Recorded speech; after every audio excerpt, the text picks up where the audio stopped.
કર્યું હતું તેના કરતાં બેવડું ધન આપ્યું અને તેમને ખુશ કર્યા. રાજાએ લઈ લીધેલું બધું જ ધન ઉપરાંત એટલું જ બીજું ધન વાણિયાઓને આપી રાજા ચંદ્રકેતુએ કહ્યું કે હે સાધુ વાણિયા, હવે તમે તમારા ઘરે પધારો. રાજાને પ્રણામ કરી વાણિયાઓ બોલ્યા, આપની કૃપાથી હવે અમે ઘરે જઈશું. ઇતિ શ્રી સ્કંદપુરાણે રેવાખંડે તૃતીયોધ્યાય સંપન્ન. બોલો સત્યનારાયણ દેવ કી જય.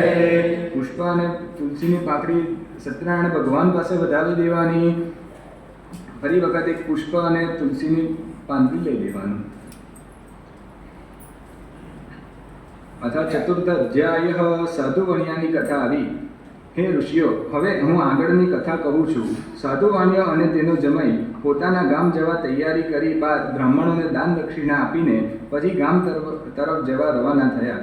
સાધુ વાણિયા પોતાના જમાઈ સાથે નૌકામાં બેસી થોડે દૂર ગયા અને બપોરના સમયે વહાણ કિનારે લગાડ્યું.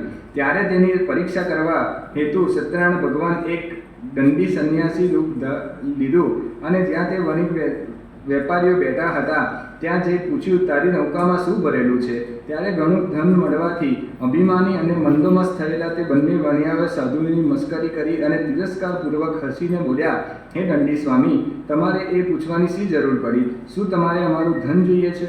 મારા વહાણમાં તો વેલા અને ઘાસ અને પાંદડા સિવાય બીજું કંઈ જ નથી.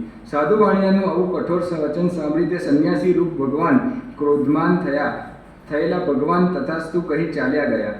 તેનાથી દૂર જઈ સમુદ્ર કિનારે એક ઠેકાણે જઈ ઊભા રહ્યા. સંન્યાસીના ગયા પછી પોતાનું નિત્યકર્મ અને નાસ્તો વગેરે પતાવીને જેવો વાણિયાઓ પોતાના વહાણ પાસે જાય છે ત્યાં તો તેણે પોતાના વહાણને હલકું થઈ પાણી પર ઊંચું આવેલું જોઈ અને ઘણો વિસ્મય પામ્યો. પોતાના વહાણમાં દ્રવ્યને બદલે વેલા અને પાંદડા ભરેલા દેખાયા. તે જોતા તે ત્યાં મૂર્છાઈ પામ્યો. બેભાન થઈ જમીન પર ઢળી પડ્યો. જ્યારે એને ભાન આવ્યું ત્યારે તે ખૂબ જ ચિંતામય પડ્યો. સાધુ વાણિયાનો જમાઈ કંઈક સમજુ હતો. સાધુ વાણિયાની આ સ્થિતિ જોઈ તેના જમાઈએ કહ્યું, આપ શા માટે શોક કરો છો? જંગલમાં રહેતા સંન્યાસીઓ દેવી શક્તિ ધરાવતા હોય છે. જરૂર પેલા સંન્યાસીએ શ્રાપ આપી દીધો હોય એમ લાગે છે. તે સંન્યાસી સર્વશક્તિમાન છે એમાં શંકા નથી. માટે આપણે તેને શરણે જઈએ તો આપણી ઈચ્છાઓ પૂર્ણ થશે. જમાઈના વચન સાંભળી તેઓ શોધતા શોધતા ગુફામાં તેમની પાસે ગયા. સંન્યાસીને જઈ અત્યંત ભક્તિભાવક દંડવત પ્રણામ કર્યા અને ખૂબ જ આજીજી ભર્યા શબ્દોથી કારીગીરી કરીને બોલ્યા, હે સંન્યાસી, મેં આપની પાસે જે વાણી કહી અને ખોટું બોલ્યા તે મારો અપરાધ ક્ષમા કરો અને તમારે શરણે આવ્યા છે. હવે તમે મારો કે જીવાડો. એમ કહી વારંવાર જમીન પર લાંબો થઈ તે સંન્યાસી પ્રણામ કરવા લાગ્યો અને ખૂબ જ શોકાતુર બન્યો. શરણે આવેલા ભગવાનને કદી નિરાશ કરતા નથી. સાધુ વાણિયાને આમ વિલાપ કરતો જોઈ દંડી સંન્યાસી બોલ્યા, હે સાધુ, શોક ન કર. મારું કહેવું સાંભળ. તું મારી પૂજા કરવાનું ભૂલી ગયો છે અને તેથી જ તને આ આજ્ઞાની દૃષ્ટ બુદ્ધિવાળ તને વારંવાર દુઃખ પ્રાપ્ત થયું છે. ભગવાનનું આવું વચન સાંભળીને તે સાધુ વાણિયાએ તેમની સ્તુતિ કરવા લાગ્યો. સાધુ બોલ્યા કે હે પ્રભુ, આપની માયાથી જ મોહિત થયેલો બ્રહ્માદિ દેવના આપના ગુણ અને રૂપને જાણી શકતો નથી. તે એક આશ્ચર્ય છે. તો આપની માયા વડે ઘેરાયેલો હું પરમાણુ મૂળ મનુષ્ય આપને કેવી રીતે ઓળખી શકું? હે ભગવાન, તમે પ્રસન્ન થાઓ. હું મારી શક્તિ અને વૈભવ શોભે તે રીતે આપનું પૂજન કરીશ. વહાણમાં મારું જે ધન હતું તે સર્વ મને પાછું આપો તથા શરણાગત એવો અમે બંનેને રક્ષણ કરો. સાધુ વાણિયાનું ભક્તિ વચન સાંભળી ભગવાન તેના પર પ્રસન્ન થયા.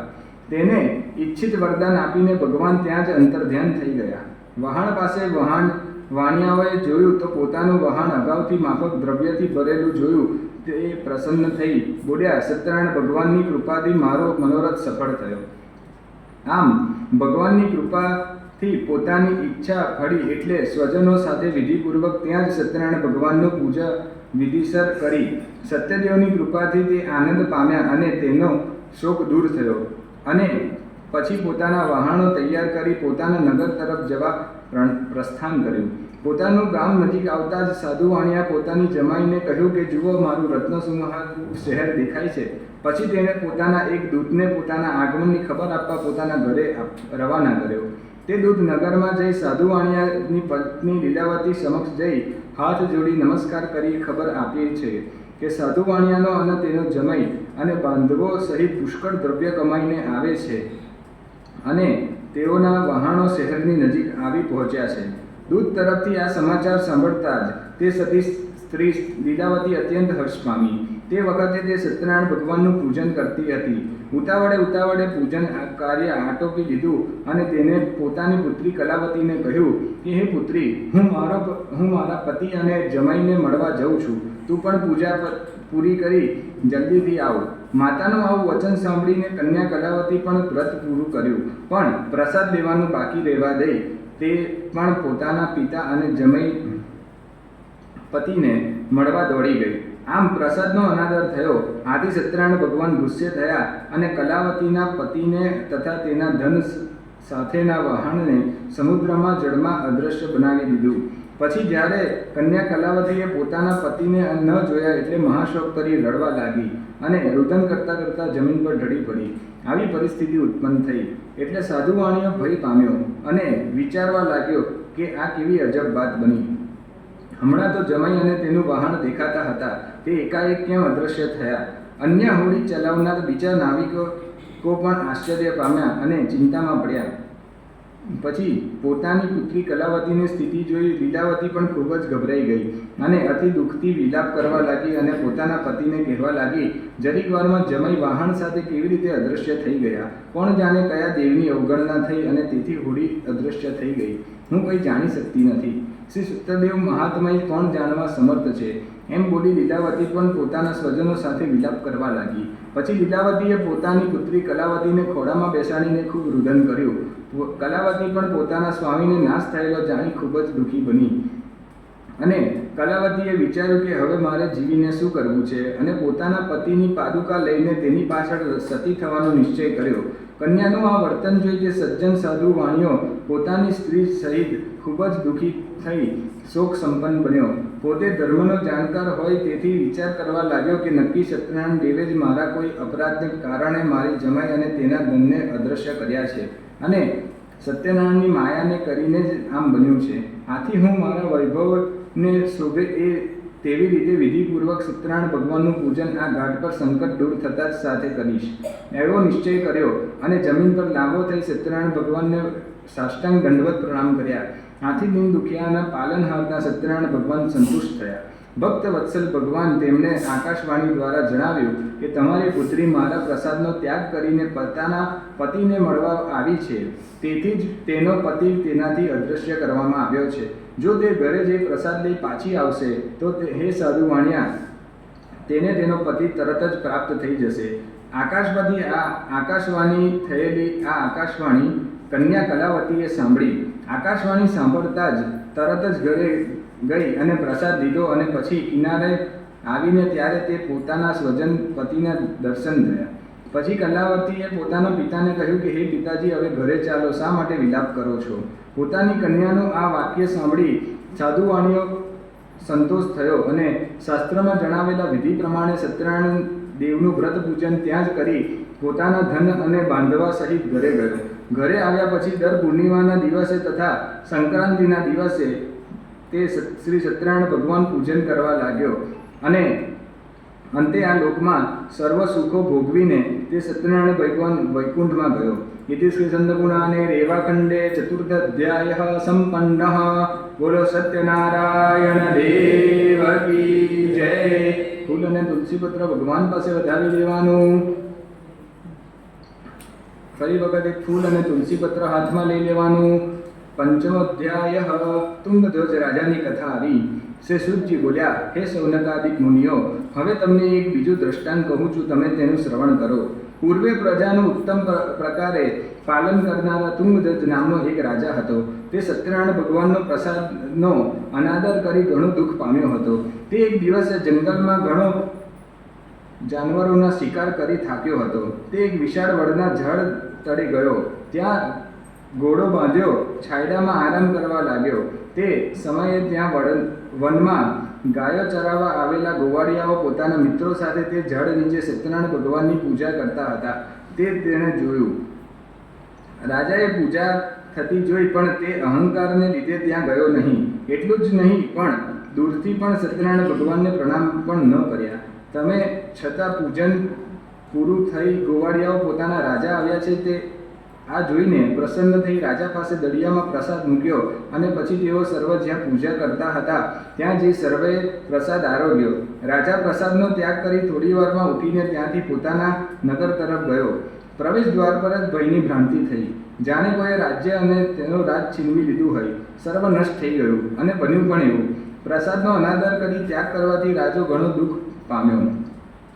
તેના સ્વપુત્ર તથા ધન ધાન્ય વગેરે નાશ પામ્યું. ત્યારે રાજાએ વિચાર કર્યો કે આવું કેમ બન્યું? નક્કી સત્યનારાયણ ભગવાને જ મારા સર્વ ધન પુત્રાદિનો નાશ કર્યો છે. માટે જ્યાં પેલા ગોવાળિયાઓ સત્યનારાયણનું પૂજન કરતા હતા ત્યાં હું જઉં એવો મનમાં નિશ્ચય કર્યો અને તે રાજા ગોવાળિયાઓ પાસે ગયા.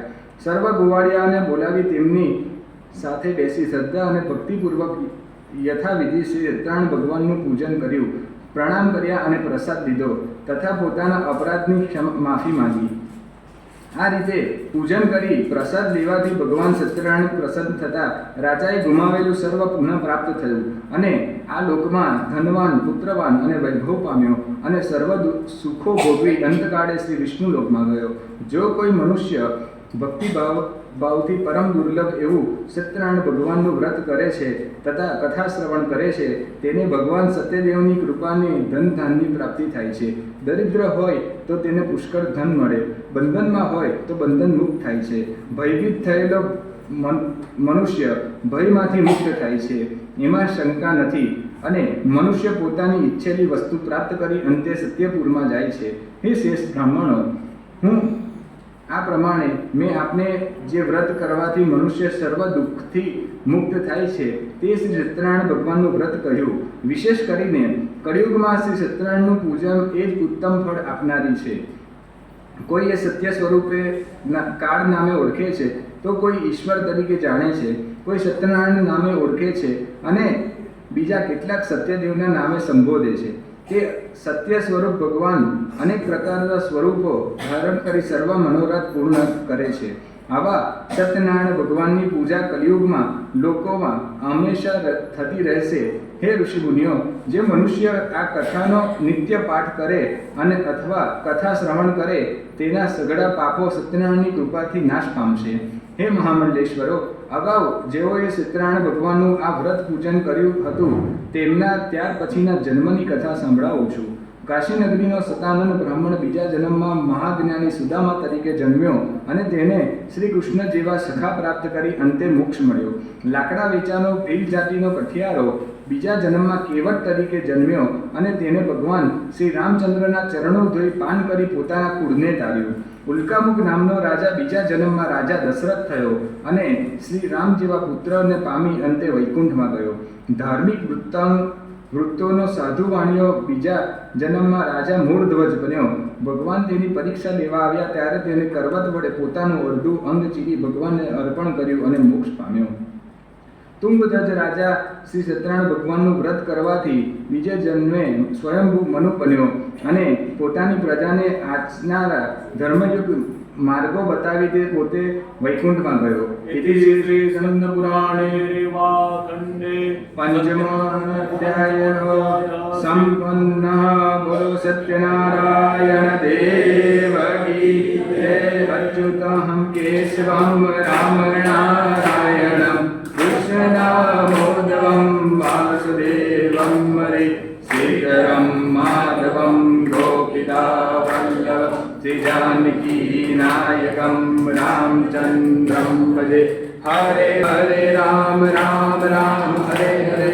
હરે કૃષ્ણ કૃષ્ણ કૃષ્ણ હરે હરે. હરે રામ રામ રામ હરે હરે. હરે કૃષ્ણ કૃષ્ણ કૃષ્ણ હરે હરે.